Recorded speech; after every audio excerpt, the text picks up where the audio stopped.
Hey, welcome to the Got it. podcast, Stephen. Well, thanks for having me, Asher. You It's meant like, so low. Like, oh, I oh did. wow. Voice. It's our voice, our podcast voice that we're having. It's funny. I've been trying not to do that on purpose, but maybe I should start over, or maybe I should just cut the intro altogether. But I'm trying to use my regular voice. But if it goes too low, let me know. I will. Okay. It's like okay, maybe it's the video lag, but I saw you like pause for a minute and I was like, couldn't tell if you paused or if you froze or what happened there. Okay, I'm back. Gotcha. Oh no, that's what it is. You just stand still, like almost like you're playing like if I don't move, he can't see me. And I'm like, wait, is he moving? What's going on? Okay, no, your eyes are moving, so you're moving. Gotcha. Cool. Exactly. But catch me up. Okay, Steven. Yes, welcome to the podcast, Stephen. How are you doing? I'm pretty swell for a bear. I guess Not a care. for not a Care Bear. For people that don't know you, who do you say you are? I am Stephen Hollowell, the missing piece. And people say, what is the missing piece? I really believe that that's who I am now. I got that brand name from one of my business coaches, and he's since passed. And when he named me, he's like, "What do you do?" I was like, "I do events." He's like, and I was precision events and logistics. He's like, "What is that? Is it like gears? Are you guys doing cars? Or are you?" He's like, "No, what that? No one knows what that is." I said, "Well, I don't know what I am." He's like, "You're like the missing piece. When you show up, you just get into places and tell people what to do, and you tell them kind of not in a weird way, and people like it and they listen to it." And I'm like, "What do you mean?" He's like, "You could come in the room and they could be painting a room blue." And you're like, "This blue is all wrong. It's all wrong." And people are like, "Oh my gosh, Steven said it's all wrong. Let's just stop. Let's paint another color." I was like, "Yeah, I don't believe that. I mean, no one really does that. That's crazy." But then in my 41-year-old life, people do not want to hear what I have to say. And they definitely hear what I have to say because I'm the missing piece. So they don't know. And I always say, you don't know you need me until you've already met me. Like, he is the missing piece. So that's who I am in real life. I go in all kinds of spaces, my real work, my trucking company, vacations with friends. I'm the missing piece. I don't know how they would do it without me.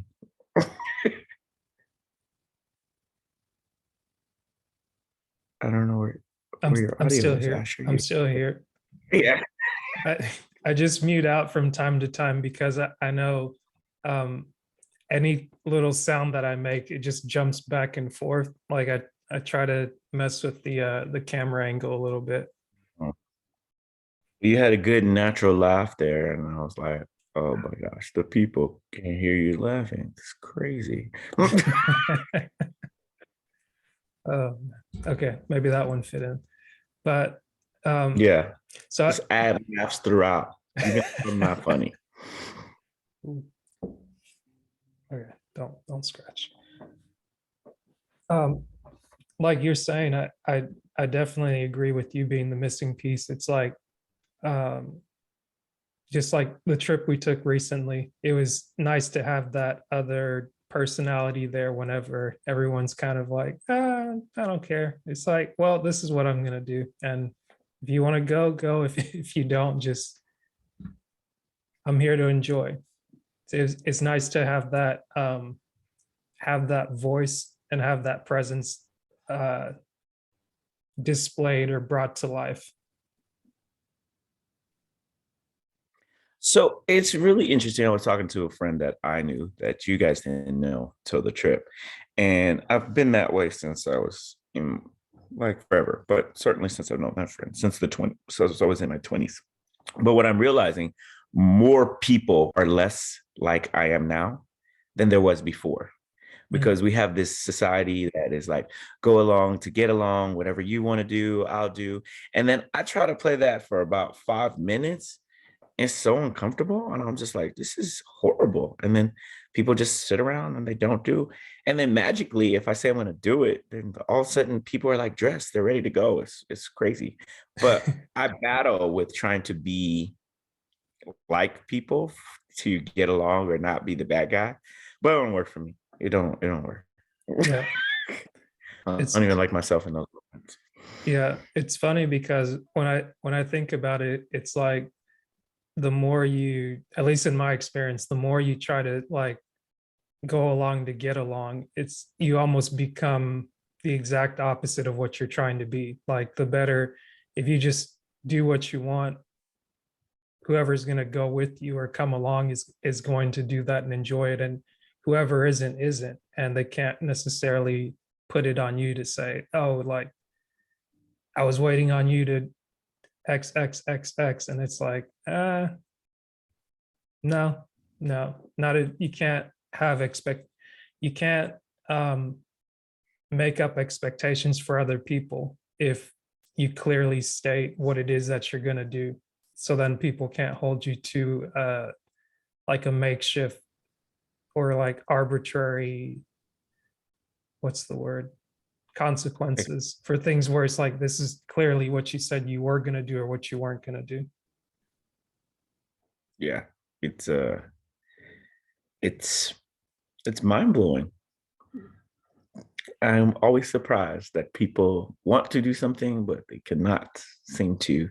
They overanalyze, like they just put 500 billion facts. And I'm like, well, if we do this all day, I guess we're not going to get going. Like, I got to Yelp it. And then after I Yelp it, I got to think about it. And then once I Yelp it and think about it, I got to figure out what I'm going to wear. And then I'm going to wear it. And then I'm not. And I'm like, oh, the place is closed, guys.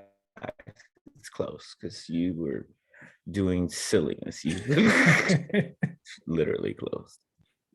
But tell me a little bit more about your background. Have you always been um I know you said you used to be the person that kind of like would go along to get along, and like when did it switch for you to where you're like, I'm Now, gonna do things. I don't know if I've ever been the person to go along to get along. I think that I've tried to assimilate to how mainstream society has this idea of Mm. go along to get along. But I'm finding more and more that that is not who I am. Ultimately, what I believe will come around.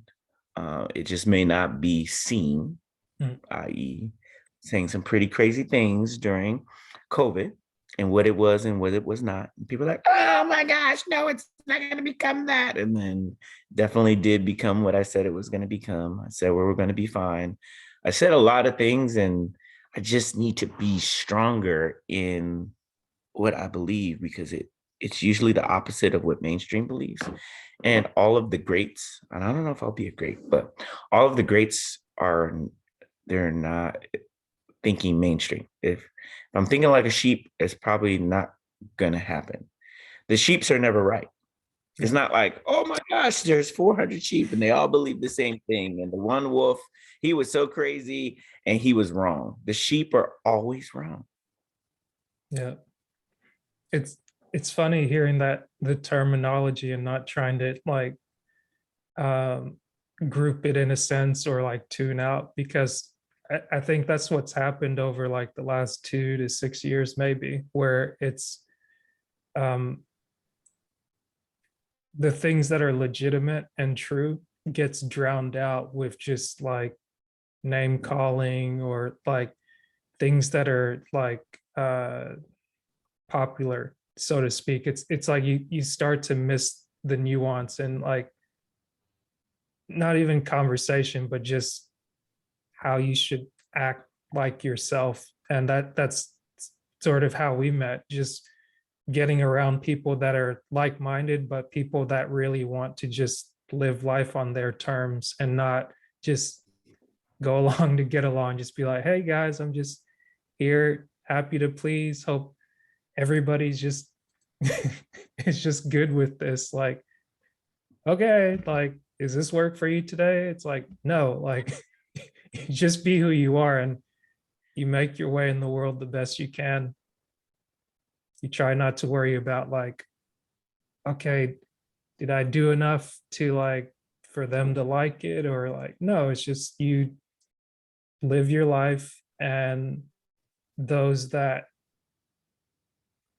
are looking for answers from you, maybe they'll find it, or those that are always kind of like waiting around the corner be like, oh, okay, yeah, let's follow this person now, or okay, no, no, no, let's follow that person. And it's like, no, why don't you just follow yourself into doing what you need to do or what you want to do? You're quite more enjoyable. Like even if you don't totally love what Stephen Hollowell has to say, like it's because Stephen, he's always talking. You may find it funny. Like I don't believe nothing this fool has to say, but he is hilarious. You know, if I can't get anything, I'm gonna get humor. So sometimes I'll catch people watching. I'll be saying some madness, and they just will be looking in awe, like, "What's he gonna say next?" And I'm just like, "Are you looking at me? Because I don't know why you're making me." In my mind, I'm like, "You're making me uncomfortable, staring at me, but I'm gonna push through because I'm getting used to it. You're finding something at least amusing." And Yeah, sometimes you just win over with humor. They don't believe what you say. They don't do what you want to do, and then you make them laugh, and they're like, "Oh yeah, that's funny." And when I was a kid, I was a police explorer. mm, I'm a police officer now, full time. An Explore program is like a program that you kind of help the police, or you learn and you kind of figure out what you want to do. 14 to 18. And I remember in one of our leadership trainings that we had as an explorer, this guy was like, everybody loves a funny leader. People will do things for people that are funny, that are in leadership.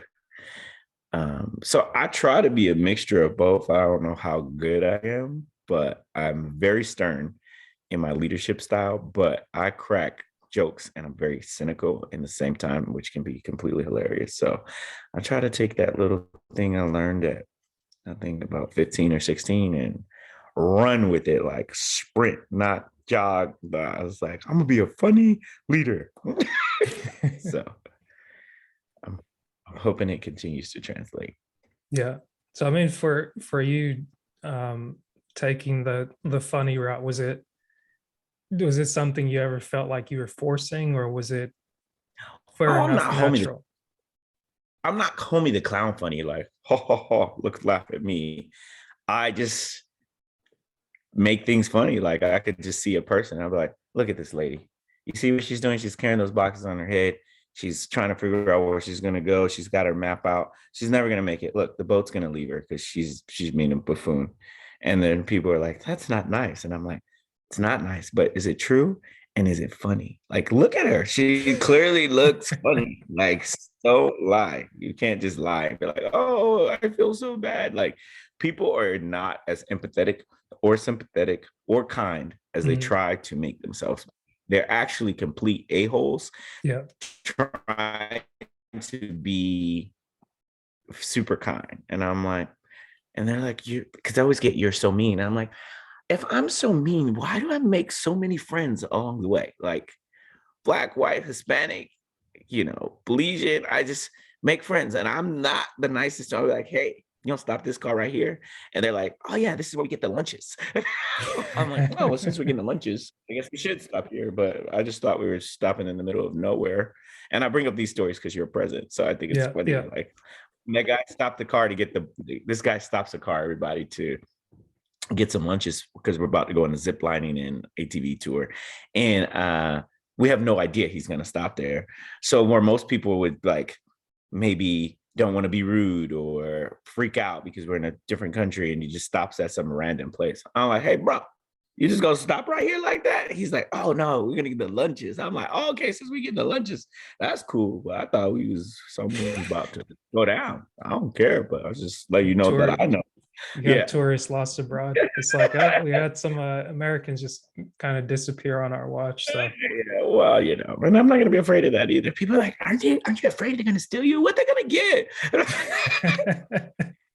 They're gonna get millions of dollars that I don't have. I don't. In order to steal someone, they need to have something that you want. And yeah, $10,000 in your bank account or $40,000, I don't think is enough, and I don't know how they're gonna get it. All right. Like, have to have some. It's not like we can run over to the Belize bank and I just pull out 40,000. And there's no one you can call to put me up for ransom. No one to answer. I just keep So thinking of the Chappelle's. I think is one of his jokes from way back when, and I think it was maybe late 2000s or early 2000s, somewhere around there. And he was like, "Terrorists don't take black hostages." So he's like, "Yeah, I we don't have to worry about that." I don't know. Yeah, it's like stealing bad kids. It's like, no one's stealing your kid. He bad. That Cat Williams is like, oh no, Mr. Jackson, you're not taking me. My mom said, don't talk to strangers. It's like they yelling and they're not acting calm. They won't get far. Yeah. So I mean, for So you, or I know that you're in California now. Did you grow up there?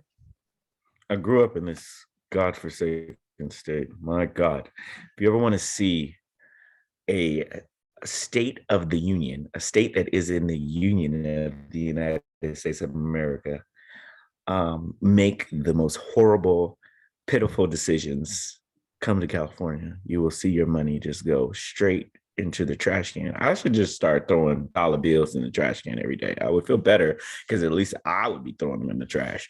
But yeah, I say it's a place to visit. But I grew up here. It was not always like this. It used to be a place of like so a lot of Southerners and people from the Midwest came to Los Angeles for better life. It's one of the newer cities, and there was the aerospace industry. There was, you know, government work and advertisement and a little bit of banking, and people moved here and they were able to achieve the American dream. Now, what it is known for is Hollywood, but a lot of people did not come to Los Angeles to be Hollywood. Over the last 20 years, people have really come to do their best life, like, I don't know, making rice cakes on TV and blogging about it and saying they could do it because they're in California. But in essence, you can do wherever you want. You can do some rice cakes. But I think LA gives people this, it doesn't give it to me because I'm from here, a certain amount of inspiration that they may not have been able to get in their hometown of, I don't know, Albany, Georgia. Yeah. So, which I could go to Albany, Georgia right now, and I could probably find the best things of Albany, and I'd be perfectly fine. I probably miss, you know, some good parties or some, I don't know, some, you know, great cuisine, but I wouldn't miss the rude people. I wouldn't miss the pretentiousness. I wouldn't miss the pretending to be something that you're not. Because I can Yeah. see you. I'm from here. I'm a Yeah. native. I'm like, she needs to knock it off. She doesn't even have any money. I guess that's why I asked about California, because it's like it seemed like it's kind of synonymous with, especially if being around the LA area. I've never been. I think the closest I've been to LA is like maybe San Francisco, but from the outside looking in, you kind of get what's that? Another horrible place. But it's like from the I mean, outside, you what state is one? We have two. it's like from the outside looking in, it's California is always presented as a whole as like this like live your best life, everywhere else kind of sucks, or like we know everything. It was just so progressive and things like that. And like being in Georgia, spending more time now in South Georgia and kind of like traveling around to the small towns and things, you see like I guess there's a little bit less of that, the pretending, and it's nice to see people that are like genuine about what they say. It's not always serious, especially when you work with people that are in the trades. Like they say what they mean, and they try to be funny about it and not be mean spirited. Even if somebody wanted to like joke on you, it's like they would say it without this repercussion of being like, oh, your reputation has got to live and die by this. But of course, like you present your reputation in a way to where you want to attract people, so you don't just go around like alienating people or surrounding yourself with people But that you're are like fake. this is the thing. You are who you are. And Yeah. maybe people don't have the foundation.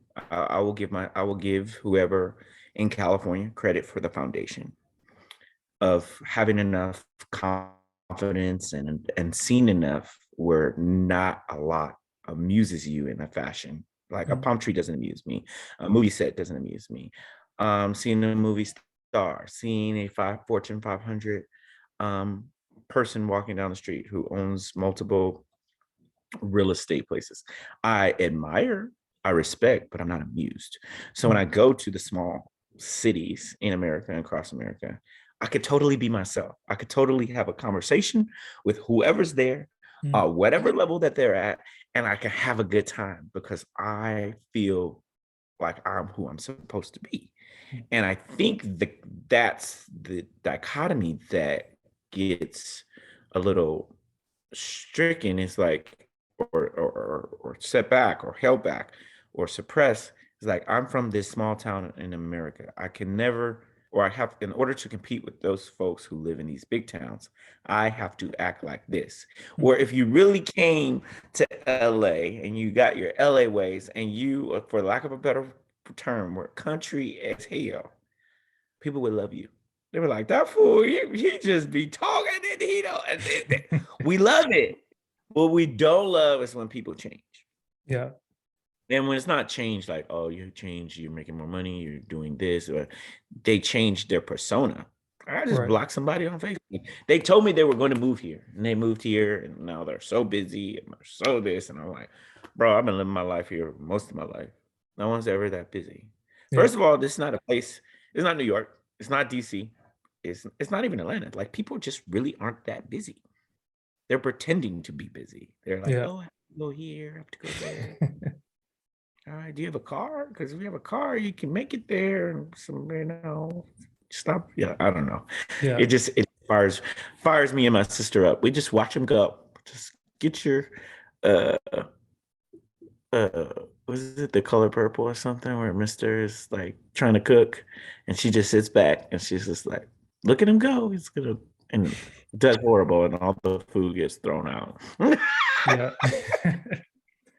It's, I guess when you say that, for me, maybe it's a little convicting to where it's, I have found myself in those positions where, like, on a weekend like this, if I'm being myself, I'm okay, like, not doing anything. But sometimes it's like if somebody asks me, like, hey, what are you doing? I'm like, okay, let me just We randomly make up three we things. It's like, oh, implement. I'm gonna go Yeah. do this, this, and this. And it's like, no, I'm not. As soon as I get off the phone, I'm just gonna sit here and do nothing, because that, like, I worked the whole week to just not do anything on the weekend, and I'm cool with that. Like, be a homebody, or maybe I'll go to the water park, or maybe I'll go like check out what's going on in the swamp. But I'm like, I'm not really prepared for that. Don't want any run-ins with gators or snakes, or still trying to figure out what's going on with my hand. But that's for another time.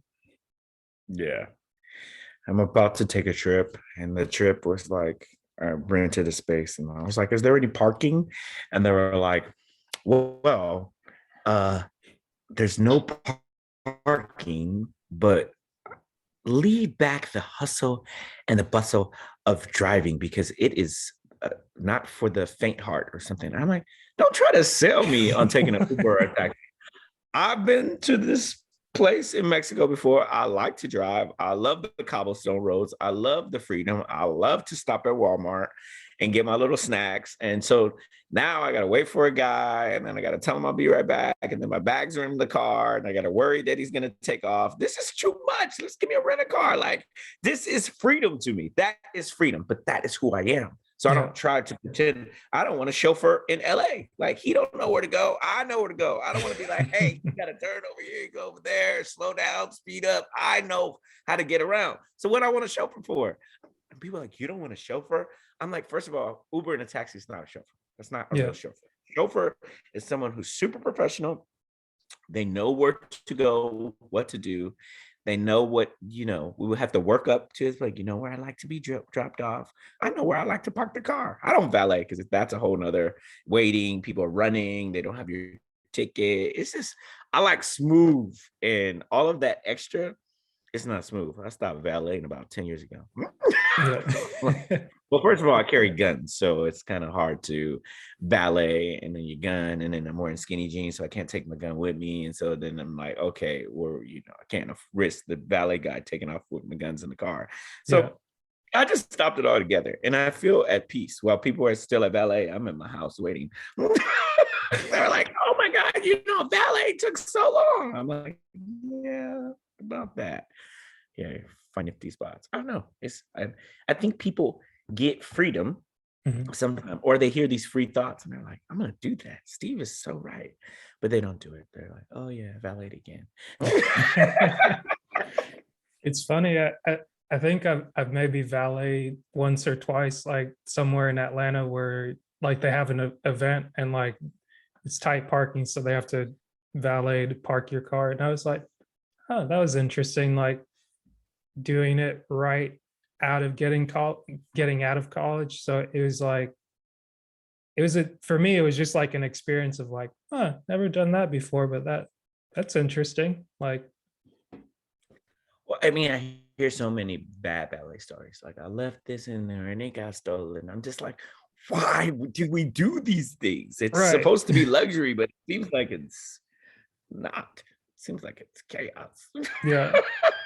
I mean, there are the simple rules, especially you live somewhere like around Atlanta, and you know, if you don't want something to go missing, don't have it in plain view, and just like But then I guess people forget. They forget, and then they're like, "I didn't realize I had that in there." And then they go look mm, at it, and then they're going back and cussing the person out.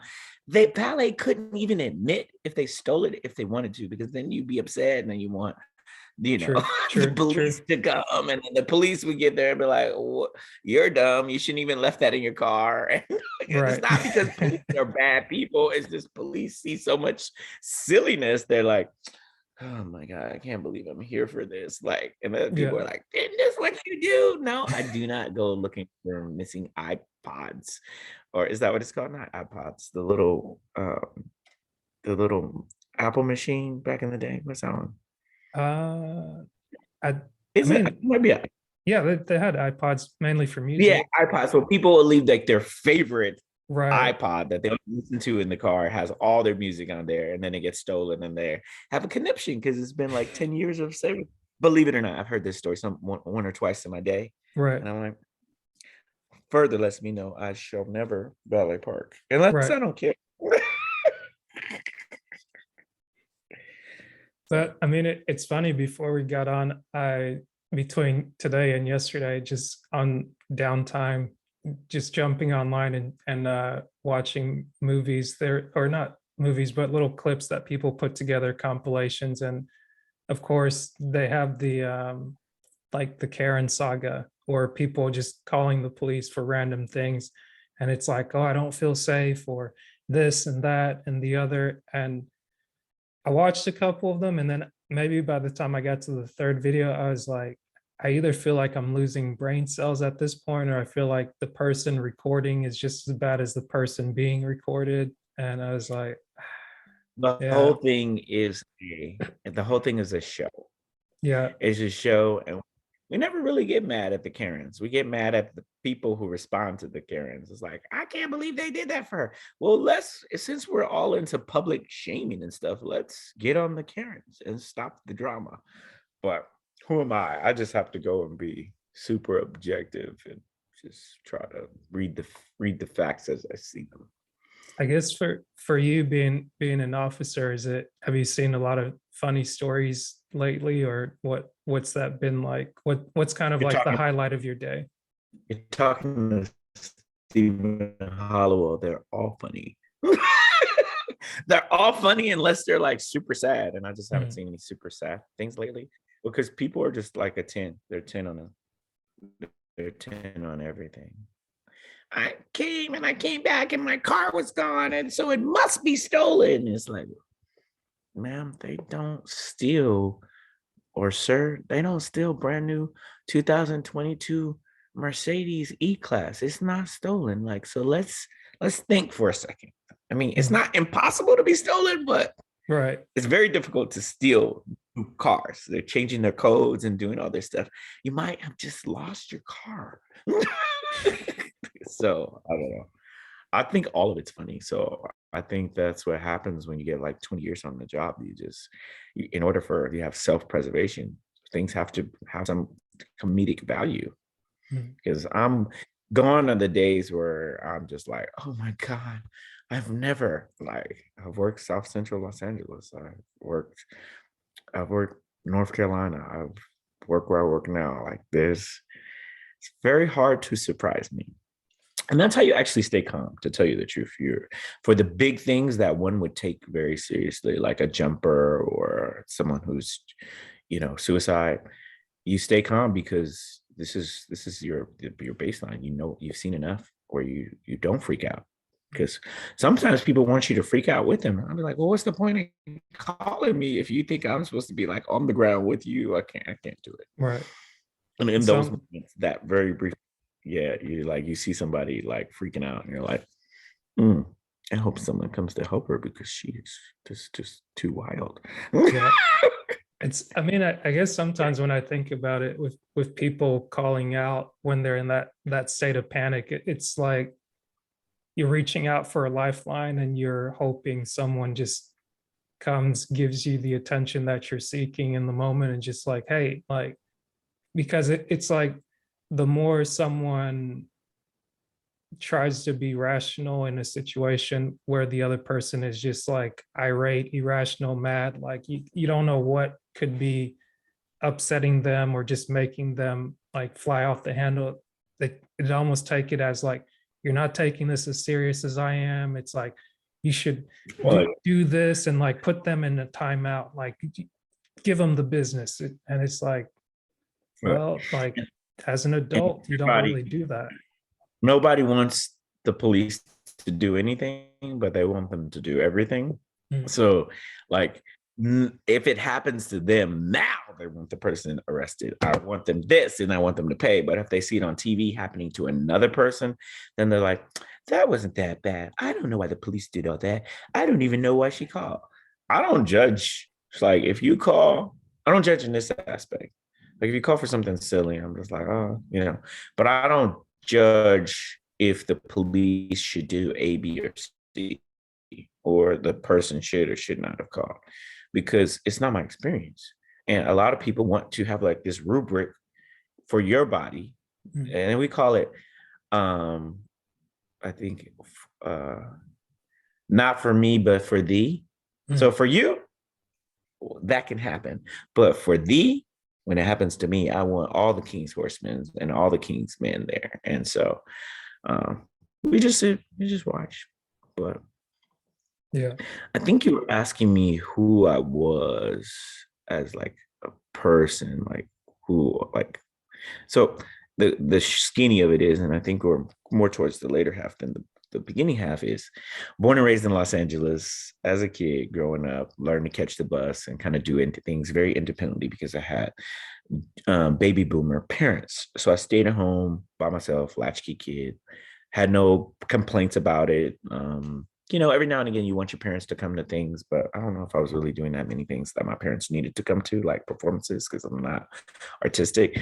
So I kind of grew up super independent, and that's kind of how I became how I am. Then I went to the Air Force, which taught me more independence, and now I have structure with the independence. And before that, I was a police explorer, which is like a cadet. And then so this has been my life. Mm. And then I kind of just became a police officer, and then I kind of got into business a little bit. So I have a trucking company. And so these are just progressive moves to who Stephen Hollowell, the missing piece, is. But it all started with, just being as independent as possible, which can be a fault to sometimes, but it's better to be super independent to me than to be super needy and need someone to support, because then you can never move. You never pull the trigger. Yeah. And I know I don't have a problem pulling the trigger. I will leave you behind. You'll be here by yourself. Right. Maybe we might not want to clip that in the wrong sense No, I mean, I when it comes think, to decision making. but sometimes decision making, okay, even let's, Right. and Well, yeah, this may let be, me not try to this rephrase may, what you're saying. Let me let you say yeah, what you're saying because maybe get, this may get edited out or whatever, but even let's say in two aspects, you need to Mhm. be able to make this decision to do whatever you're going to do, because you sit there, you just, it, like alligator in a swamp, right? You need to figure out where you're going to go and what you're going to do. If you sit there, and that's called pulling the trigger. Mhm. But if you sit there and wait till whatever, maybe you might get bit, or maybe you get taken in the swamp and flipped around a couple of times because you failed to pull the trigger. But even in the aspect of police work, when it is time and it is a deadly force issue, there needs to be a few set of articulable facts in your head that you now have the window of opportunity, because the window opens and closes, of that this is a deadly force situation and it is lawful. And the longer you wait into all of the decision makings, you can make a unlawful choice. So pulling the trigger is it's important in the scheme all the way around, even in Yeah. a police deadly force situation or your life. And so I think people think that folks are trigger happy. No, you only have a certain amount of time before the threat is the threat, or it's no longer the threat. So you pull that trigger outside of, say you take too long to pull the trigger. Now that person's with kids, or they're away, or your background is not good, or your foreground is not good. And so people get caught up Yeah. on word choice, but the words are still the words. True. Like, just because you don't hear them, that doesn't mean that in the background, when the police are going through either litigation or use of force investigation, or God forbid a trial, trigger time is still the trigger time. It doesn't change. That makes And so sense. people get caught up into, oh, he's trigger happy because he's ready to pull the trigger. No, I have played these things out in my head enough times as a police officer where I hope that I make the right decision in the time of that is allotted to me based on a suspect or a subject's action. I don't have all day. Mhm. And that can be the key of making a good business decision or a bad business decision. You're just sitting around taking all the articulable facts in, the deal has come and gone. So pulling the trigger, I hope, makes more sense in that context. Yeah. And I guess it's funny because like I was mentioning being online and watching um different clips and compilations of things or their talk shows and things. And I of course I find myself doing it now, but um I think I'm getting better with just being wrong. Like we said, pull the trigger, say what it is that you mean to say, and just go with it versus sitting back and trying to play like backseat driver or quarterback. Well, what I would have done, and it's like, yeah, it's easy to talk about what you would have done if you're never in that case, you're never in that scenario. Like if you never Well, have to most put up anything to lose or anything that's going to right. affect you, you can always rationalize what the most ideal situation is because it's like it makes you look good.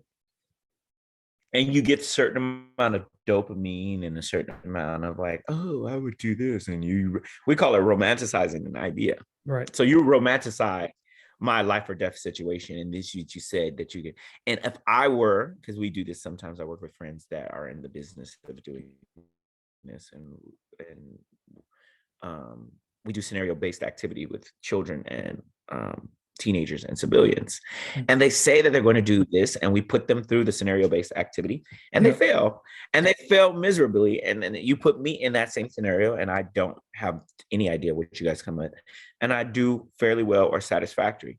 It's not because I'm a better person. It's because I'm trained to deal with a set of facts under stress. And most people are not, but they believe that they are. So they're like, that's how you're yelling back at the TV, girl, you need to run this way, or you need to do this. And I can't believe she failed. And it's just like, yeah, okay. Listen, you can't even pick up a bag of trash and get to the trash can real quick.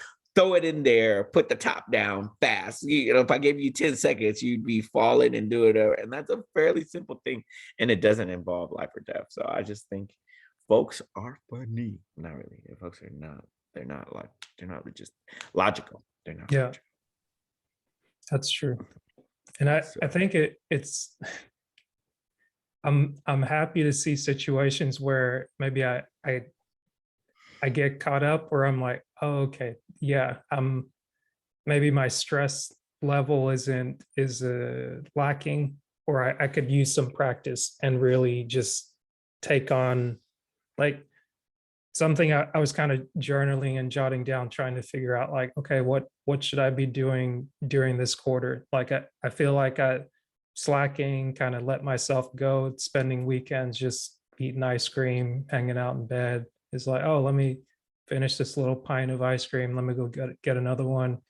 And it's like, ooh, it's kind of wearing a little bit. And I was like, okay, like maybe I don't need to cut it out one week and then binge the next day because it's like one or well, the other if doesn't work. But if I'm going to eat it, let me at least start getting back up and do a little bit of exercise if it's like 5 push-ups or at least stretch. And I was like, I'll do it. And then if the alarm goes off, it's like, all right, just get up and do something, because otherwise you're just sitting around. It's complaining about isn't going to fix it, and I'm not going to get any better just looking in the mirror and being like, ugh, like, so two of my people, which are funny because they're both in the same movie, Fences, Denzel Washington and Viola Davis, or mm, Viola Davis, Denzel Washington. They're two of my people. Like when I hear them speak, it resonates with me because I have the work ethic,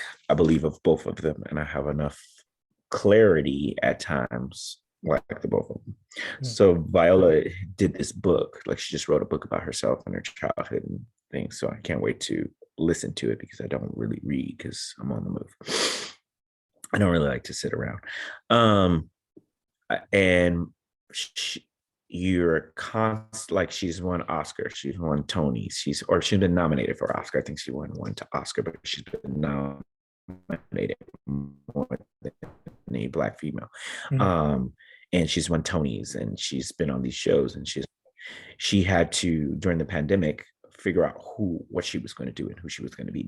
And what I got from this, no matter how big your greatness or how small your greatness, you're constantly trying to figure out who you want to be and what you want to do, and like reinventing yourself. But the biggest thing is getting out of this, and which I knew was going to happen. This is like this pandemic a fog of thought, because you didn't think, because somebody told us that we didn't need to think, we just needed to be safe.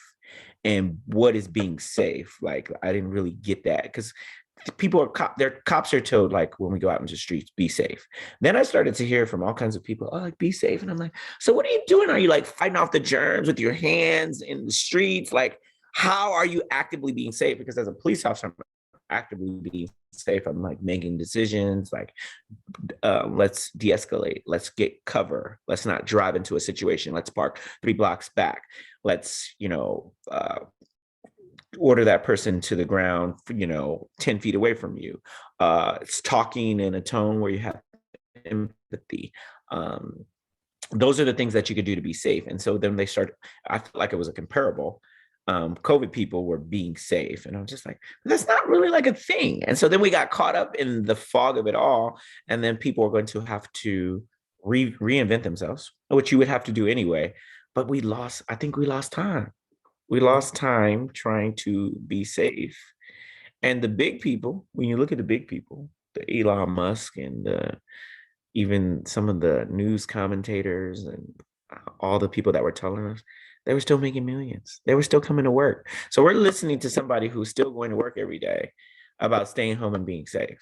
yeah, Like, that's the logical part that my brain will not accept. I don't care if my mama, I don't care if my daddy, I don't care if my best friend, like, you just don't understand. Like, I know people out there making money and they're not sitting at home. And so if they can sit at home and make money, which is not most people have to get face to face. They have to get these business deals done.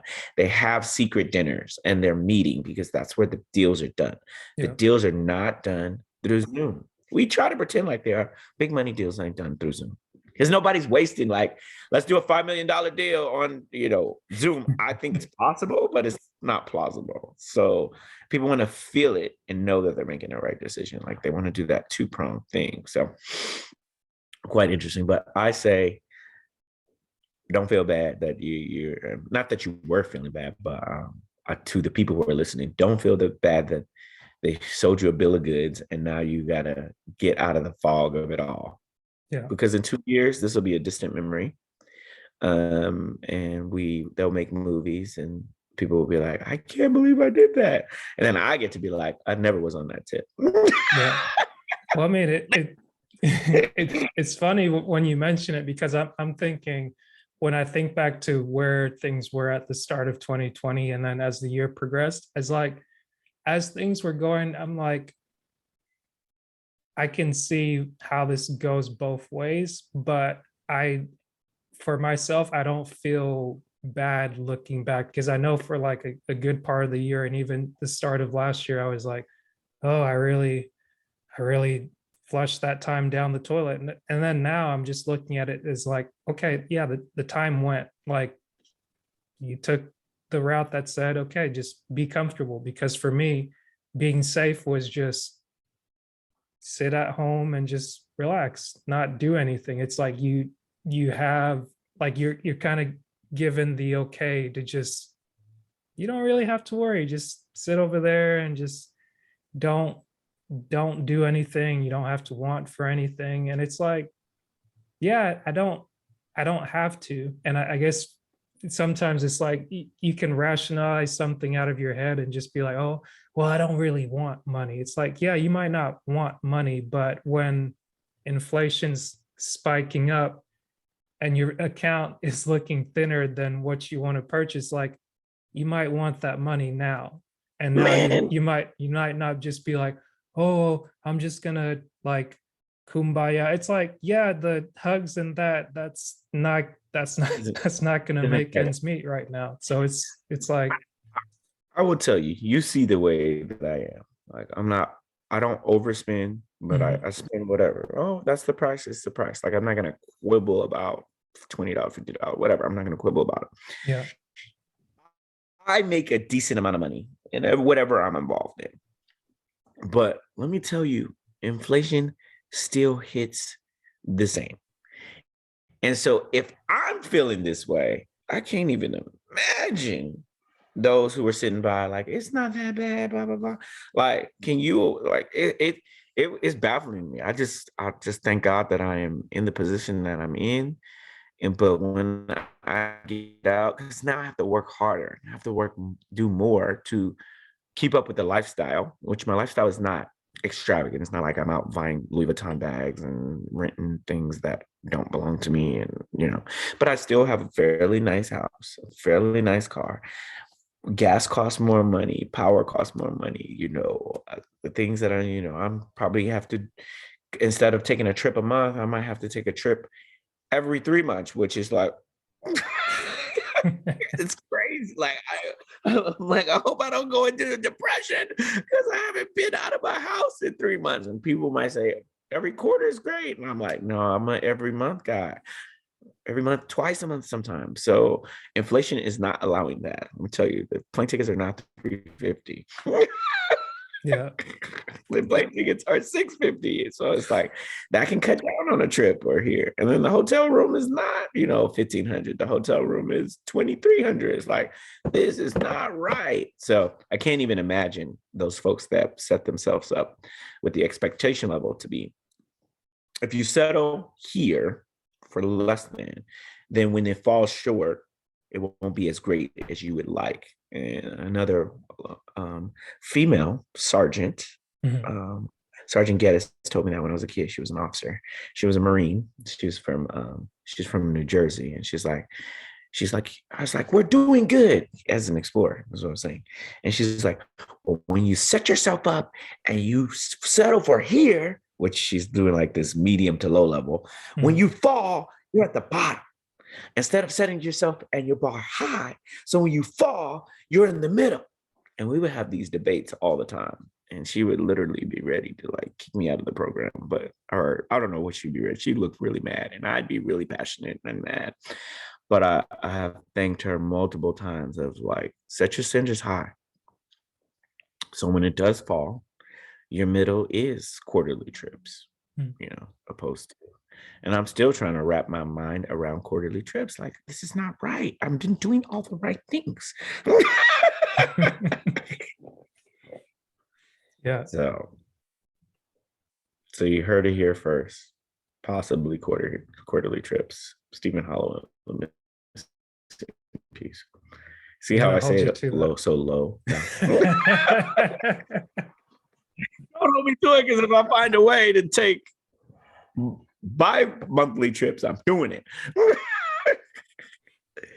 It's time to get my summer body back. Anyway, summer, winter, the person that I'm supposed to be, because it was even making it hard to go to the gym. California has been, y'all in Georgia have been living compared, and you're like, oh, we did this there. No, you didn't do it how we did it. I went to Georgia. I was like, is there a pandemic here? These people are it's a good time. Yeah. Well, I mean, it's like, what was it? I think I was talking with Ronnie not too long ago, and he was saying like he's just focusing on keeping his eyes on his own test paper. And I was like, yeah, I get that same New York, feeling. Huh? New York, Ronnie? Yeah, New York Ronnie Jackson. My bad. Just name It's dropping. okay. We've been in this. We've been around each other for years, and so some of the people that are going to listen to the podcast, there's probably about 100 people that we all know collaboratively. Yeah. People you name drop for back of it, and they're like, oh, how do they know each other? Yeah. So he's trying to keep his eyes on his test paper. Yeah. Oh, finish your thought.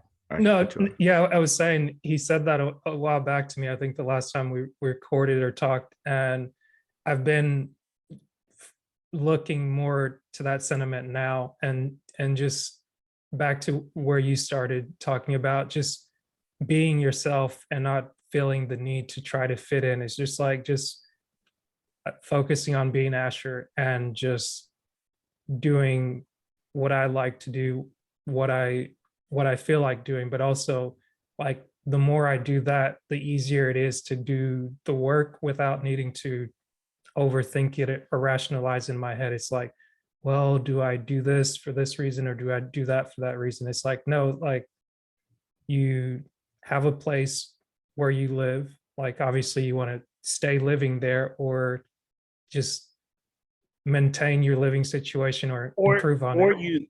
Or you don't. Like, I Or don't right. want to, or you don't. Like, it's okay to not want to live in a place, but what's not okay is not to make strategic decisions about how you're no longer gonna live there. Like, right? Right. So I don't want to live in California, but am I gonna throw it all up in the air and just skirk off to skirt? That's my aunt. My hood. You gonna just skirk off to Atlanta and then have nothing? That's not smart. You Right. don't give up your livelihood. You don't give up unless you're trying to go from some holistic thing and you want to live in a studio apartment and trying to, have your small furniture that's to the low level to the ground and some green plants and try to figure out life as it comes. And sometimes that works for people. Like, I'm sure, like if you go through something like Will Smith is going through, I'm sure smaller, lower, like where you can really reflect on things is better. But I Right. don't think I'm at that point. And once you're through it, you're like, well, I didn't really have to do it like that. I didn't have to give up Yeah. all the equity in my house because I just quick sold it because I wanted to go now. Right. If you really want to go bad, just take a trip. Yeah, that's true. Like just take that time to just get away a little bit because to your point, Go to the tiny home. Yeah. And make Right. eggs. Right. Because the it's forest. in the event that you just make that rash decision to just run out of there and not like take a minute to reflect or just take a drive or just be like, okay, let me really think about what it is I can do. I don't need to do like 100 different things. Like, okay, on day one, I'm gonna do this. Day two, it's like, oh no, just ask yourself simple questions about what it is that you want and be honest And about it. Rome was built overnight, so you should not break it down overnight. You should not be like, "Boop, boop, boop, boop, okay, it's time to go." I'm not Right. Forrest Gump. I'm, so it's like Because I I was made running, it I was running, I was running. And right. you know what? I looked up and I said, I'm done running. That's like when you get to retirement age. You know what? I looked up and I said, today is my last day. Yeah. But I think, well, I think serious things have to happen in your life in order for you to really value what is important to you. And you need to remember that those serious things happen. Like I had two close friends die, not from COVID, before COVID happened, like months before COVID happened. And they died. And they didn't die from like the one died of cancer and one drowned. Mhm. And so when I went into COVID, maybe that helped me along the way too.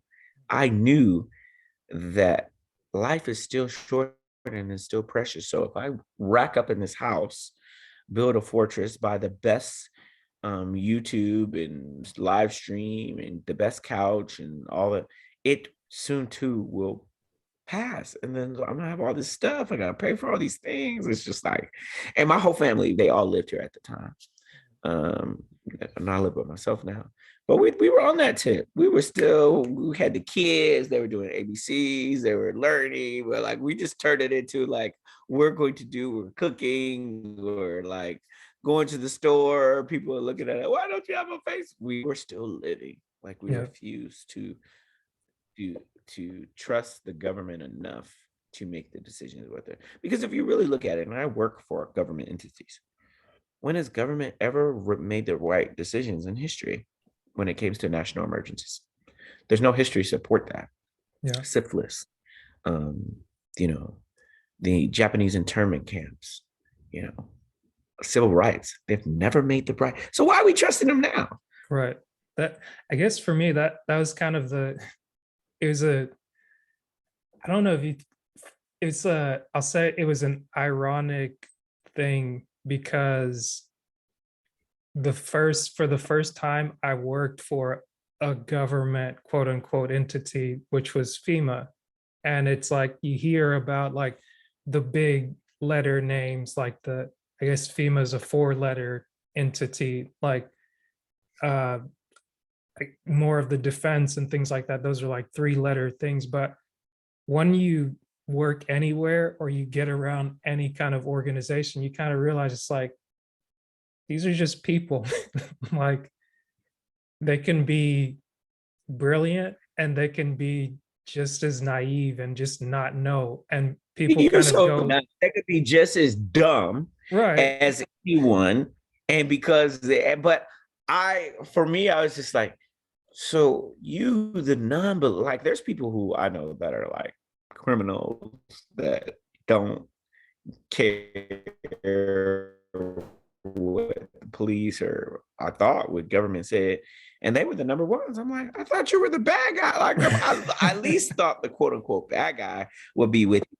And they're like, you on some craziness. You don't trust the science. I'm like, what? right. It's like and that, Bruh, you didn't murder someone in real life. right, right. It's like, what are we talking about here?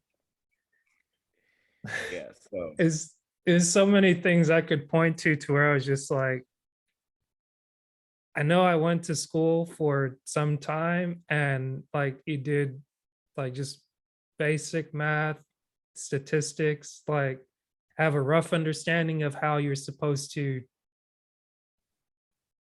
explain things or calculate things. And I was like, one of these is not like the other. Like you're clearly oversimplifying something that's just you just can't do that. But just seeing like the ripple effects of how people reacted to that and just seeing how people reacted to how they did the everyday, just doing their job, where you think, okay, this is my first day on the job or first month on this thing. You've got somebody over here constantly going on and on about how great they are at something. But then the moment the situation kind of changes, this person's playing to just save their job, save their neck at every single moment, and they're throwing every other person under the at bus, your like at all yeah moments. And I'm like, at your oh, demise. right. I'm sitting here like, oh, But then, okay. but then you, for me, if I were you, I Hmm. respect I respect the perspective. Hmm. Like, I like knowing this Right. instead of being disappointed in the beast, because the beast will always be the beast. Bureaucracy will always be bureaucracy. But moving forward, 10 years from now, I'll look back, and if anything like this ever happens again, you will always know that there's a guy trying to save his neck. Hmm. And in order to save his neck, he has to say something that he doesn't believe in, Hmm. to save it. Regardless of how many lives it actually affects, it will occur. Yeah. There's not enough goodness in the way that our fabric of our institutions are designed in America that people are going to do it for the goodness of, or the, as we say in law enforcement, for the greater good. Yeah. Because people are not that, we're not that type of culture that does things for the greater good Yeah. of people. And but people have this false idea that people do things for the greater good. And I sit back and I'm like, they don't care. They can't. Like, they got a house note to pay for. Right. They got, their house note is $6,000. But I They're guess that, making $300,000 a year. You think they're gonna give it up for the greater good of people that they don't know? right. Because they'll tell their friends, like, you know, I had to make this decision, so don't believe the hype. Then the friend's like, okay, and that absolves that person of any guilt. Right. So very interesting. Yeah. I guess that kind of dipping a toe into the business space, it's I've got to say, I've tried it, or I'm trying it through podcasting, and just trying to understand what it takes to build, maintain, and sustain something. It's like when you have to put your own neck out there, you have to put your personal money into something, and you're trying to lift it up. It's like, I guess it's interesting just seeing the way different people go about things. Maybe that's like a really open-ended conversation, but I'm curious for you, like how did you get into trucking, and like what has it been like for you? Because for me, doing podcasting, for example, it's like, okay, obviously you can record using Zoom, you can edit yourself or pay someone to do editing. You've got to decide, okay, are you going to have a website? What's that going to cost? Like the costs kind of line up, and then you see if you want something to Man, have a certain look. It's like, it's not just I go like back some to people make it seem like, oh, you just snap, snap, snap your finger. It's like, no, that's hours and hours and hours and hours and hours of work. It didn't just happen. so I used to sit in my office, and I would try to figure out how to get capital. I would look up things, and I would like get on YouTube, and then, but when you need money, you can figure out where to get it. Like, you think about your 401k or your deferred comp, and then how to suck money out of that, how to take out loans. And so moving forward, I'm definitely gonna be spending other people's money, Mm. but that goes with, I spend my own money first, and I was able to gain capital from my own personal like finances and how I live my life, and people want to loan me money, right? It's been really difficult, really, really difficult. Every day is still a challenge, particularly now with gas prices. It's like my gas prices have doubled, and almost, I feel like they tripled. Maybe I'm just making that up, but you see your profit margin just go like shoo, and but I'm at a point in my trucking where I could keep going, I could stop. And sometimes you have to be okay with stopping. You have to grieve whatever you've been going through. But I always wanted to be this person that came up with these perfect businesses and they're like super successful. But most people, that doesn't happen your first go around. Doesn't happen your third go around. It might happen my fifth go around. But I have enough experiences and I can go to enough rooms and keep up with the people and know what they were talking about, that it's worth it all. And you can play it safe, but you won't learn as much. So I think that's what you're asking, like Yeah, I mean, learning across the world, not having like putting all this money out there. Well, the right. more you put out, unless you just throw it to the street, the more you will learn, because those are the levels that you get to, the Right. companies and contracts and the haggling about fuel prices, and then people not wanting to pay me my money. And then people wanting to hold my truck and they're going to do this and this. And man, my business cuss out game is cold blooded. Cold freaking blooded. I could go from like right here, right now, hey, how you doing, to like, you holding what? You holding my truck? Oh, okay.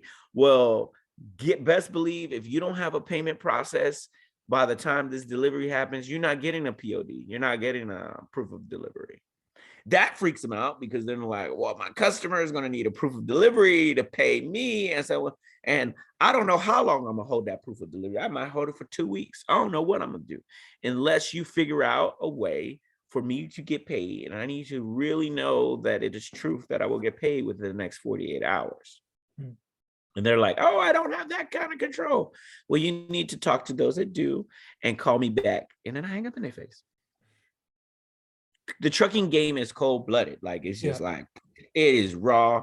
And so it's always easier to refine that. But the trucking game, you can cuss, you can turn up.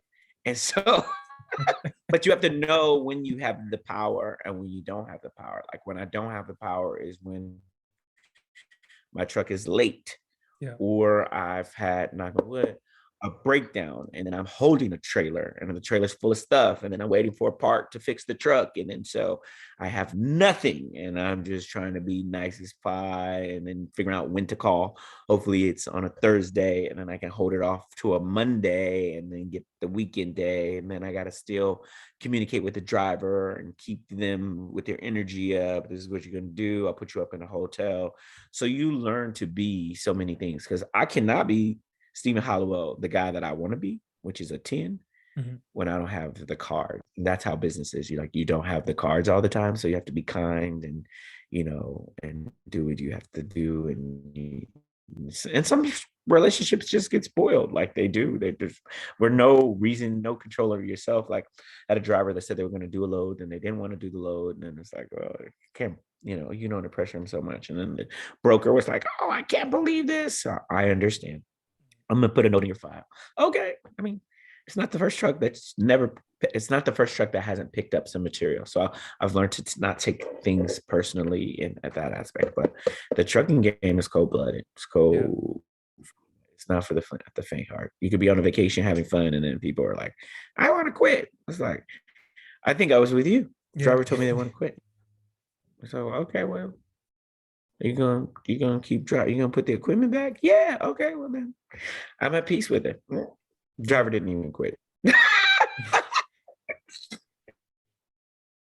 And you have to know when the cards are even for that aspect. Like, I'm not gonna go back and forth with you. I can only pay you this much. You're gonna go to bigger, grander things, then I have to let you go. Yeah. And so sometimes that's bluffing it. I mean, I think at the point I was okay with it. Um, Driver ended up staying, and I'm okay with that too. It's just I can't get emotionally caught up into, there's a work shortage of people that do not want to go to work. My driver's not one of those people, but Mm-hmm. am I going to be able to replace this person? It's going to be fairly difficult. But again, there's grace and God and all of these things. And I'm in a position where if that were to happen, I believe that I could work it out. So that's business. Yeah. I think that's every business. You sell Yeah. cars, you own the car dealership. Because the problem matter becomes relative. Like I'm sure there's a couple of people that we know that they sold 20 cars, but they needed to sell 30 cars at their dealership to Mhm. make their profit margin. Where Yeah. you and I be like, oh, you sold 30, 20 cars. It's like, well, that's not where I make my money. I make my money at car 35 and Mhm. 36, 37, 38. Right. And when people see it, they see a huge lot of brand new cars. Yeah. I They don't guess see that, employees overhead. They don't see all this stuff. yeah. And I guess that that's the thing that's like the thing you don't really see because like coming into a job market or uh I keep wanting to say from the outside looking in because initially whenever you get into the job market you're working for somebody else and usually there's that perspective to be like okay you can work for somebody that's just a jerk like they don't know how to treat people they just not appreciative of anything and then you have the um just the uncontrollable circumstances that come up like things you just have to deal with out of the blue and there isn't that safety net of or you do have that safety net of here's a wage that you're being paid or here are benefits that come with this but now when you go to create something for yourself it's that you have the autonomy of this lives or dies by you or um but once you make it whatever that is or whatever that looks like where you make more money than you're putting out it's that you can kind of look up and smile but people don't see the times that you just like okay take 7,524 something like that because it's like sometimes it's that can you manage what comes with this versus like are you willing to just do something that's sold to you as ideal and then when you kind of get in it you're like am I big enough to say this isn't what I thought it was going to be and leave it I, ha- alone. I had a Hollowell inspired truck hat on yesterday, and everyone, my coworkers were like, at my regular job, they were like, "Oh, that hat is spiff." I was like, "I should wrap this thing in gold or rhinestones. It's the most expensive hat that I have. The hat is $15. Mhm. But the fact that it is an active business and still thrives and still has a tax ID number and still pays people and still pays its bills when things break down and all that kind of stuff, the hat is very expensive. That's a very expensive hat. Mhm. If I had anything in the last month, that's all I have is the hat. Like when I look at the profit margins. And so people can't see that. They see the side of a truck and it says Hollowell inspired trucking. I take a picture of that and they're like, yeah. And they see a trailer and they're like, oh yeah. Yeah. But they don't see that QuickBooks. Yeah. Well, I mean, I think when I'm thinking about it now, it's like sometimes maybe people celebrate or cheerlead because like to everyone kind of goes through struggles in their own way. And like when you see something that looks like a win, maybe you just want to be like, good job, good job. Like even if you don't know what's going on with Yeah, it, it's like it but just you gotta appears be good. good. Oh man, don't get me started because I think I'm gonna have to go like in 5 minutes. But Okay. don't get me started. Uh, I hate those. When I say hate, if you tell me that don't be proud of me because I graduated high school. That was my job. Don't be proud of me because I got to the airport on time. If I want to take off, when the airplane takes off, I got to show up on time. Be proud of something tangible Mm. that you can put your finger on and say to your child, to your mentee, to your mentor of what you're proud of. I think we get caught up in the idea of being proud of something. I'm just so proud of them. They went to school every day. Okay. I'm like, what did they do differently than the next guy? Yeah. When people say that I'm proud, so things I'm proud of your tenacity. I'm a proud of your I was just talking to Dee I was Mhm. talking to ET's wife, Yeah. talked to her often. Um and we were getting caught up on our quarterly call or bi-quarterly call. And then she's like, I was telling her that I want to leave California. She said to me, Mm. and this is a woman who sees a lot of people aspiring to be different things because that's the arena in which her husband lives. And so she, in essence, lives in this arena. And she's like, well, if anything I know, if you want to do it, you will get it done. That is, I am proud of you statement to me. Without stating what the intention of your statement is. And that feeds my soul. People saying I'm proud of you doesn't feed my soul. But if you say, hey, I know you, if you want to do it, you're going to get it done. I was like, wow, that speaks to me. Yeah. So, I mean, and I think that might be a good note to be like, bam, unless you have a couple of 100%. follow-up questions No, the on only that. follow-up question I've got for you is where can people connect with you, get in touch with you online or offline? So people love the Insta. You do have to friend request me now or request my Instagram page is now private due to some unfortunate set of circumstances. Uh, people got crazy and I was public and now I'm private. So I'm Stephen Hollowell, the missing piece, Stephen Steben Hollowell, Hollowell, the missing piece on Instagram. You could also email me at Stephen at Hollowell, Hollowell, inspired, INSPIRED, trucking.org. That's long. So just use IG. It's probably easier. But those are the two places that you can get with me. Hopefully, folks are inspired. Hopefully, people get some energy and some synergy and they can I'm always available for a phone call. I don't charge you anything or I'm not that uber successful yet where my time is that limited. I feel like everybody can make time to do what need to do for the greater good. I like it. And See, I don't work at FEMA, but I still care about the greater good. one last question I'll ask you is this: are you who you said you were? Am I who I said I am? Yes. Are you Am I still? Stephen Howell? Yes. Are you still that person? Am I who I said I'm when from starting from when? From the start of the podcast. No. I've changed just a little bit. I don't remember exactly what. Oh, I think that while we were talking about business and things and starting new levels, it's like I really need to get on the Stephen Hollowell brand. Hmm.